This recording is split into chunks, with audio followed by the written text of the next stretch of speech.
Nicolas Bazir mis en examen pour complicité d'abus de biens sociaux dans le volet financier de l'affaire Karachi.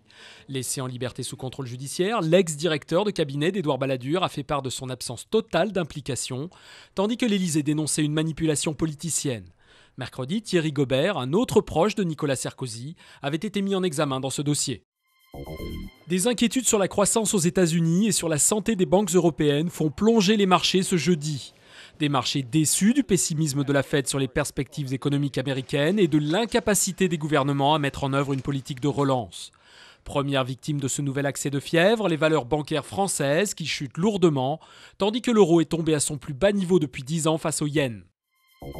Le pape en Allemagne pour une visite officielle de 4 jours. Benoît XVI est de retour sur sa terre natale où il est contesté. Des sondages montrent qu'une grande majorité d'Allemands est indifférente à cette visite, tandis que des dizaines de milliers de catholiques ont formellement demandé à être rayés des registres de l'Église, secoués par des affaires de pédophilie. Les proches des victimes, dont plus de la moitié sont françaises, attendaient ça depuis 4 mois.